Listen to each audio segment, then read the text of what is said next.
Čas se je iztekel in slikarska platna so zapolnila čudovita umetniška dela.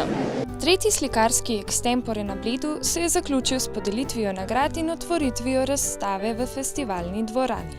Slikarski extempore je način srečanja ljudi, ki se ljubiteljsko ali poklicno ukvarjajo s slikovnim ustvarjanjem in ki so si, glede na svoj način ustvarjanja, lahko zelo različni. V drobnih podobah na slikarskem platnu zaželi vaš notranji jaz, vaša notranja energija, tista, ki se skriva v vas samih.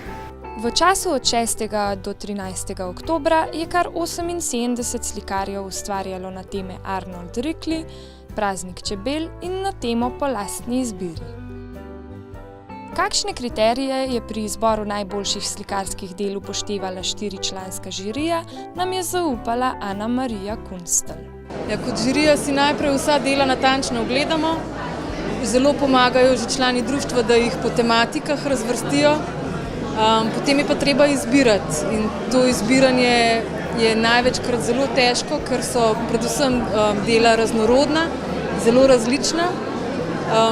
Treba je pogledati, koliko so res povezana s tematiko, če so na določeno temo naslikana. Drugače se pa gleda izvirnost,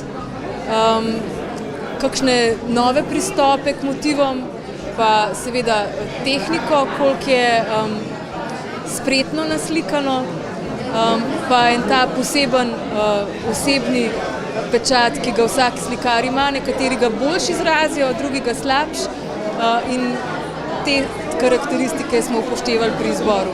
To, kar so pa danes na slikah prinesli slikarji, je pa res nekaj enkratnega.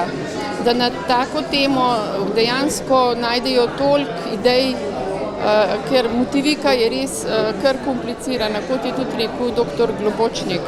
Nagrajenci letošnjega extempora so Nikolaj Vogel, Sergej Hanonin, Jože Šterk, Ljuba Hanonina, Branka Pirc, Tina Kraljič, Nina Špolar, Marko Sambarilo in Andreja Završnik. Mi pa smo govorili s prejemnico nagrade Grand Prix, Natalijo Gorza.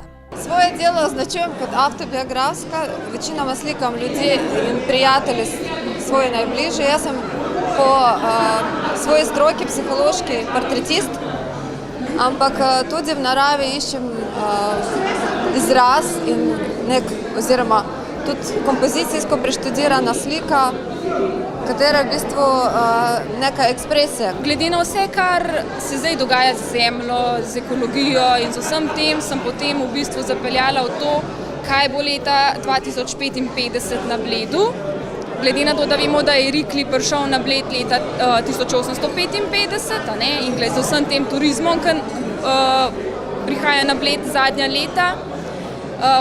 In sem pač želela predstaviti, da upam, da ne bo takrat edina zelena stvar na zemlji še denar, ampak da bo še kaj drugega in da bomo znali še kaj drugače pogledati, kot samo skozi virtualne očala. Edino, kar je štelo, je ljubezen do slikanja in druženja. Razstava slikarskih del bo na ogled do 28. oktobra vsak dan med 17. in 19. uro oziroma v času drugih dogodkov v festivalni dvorani.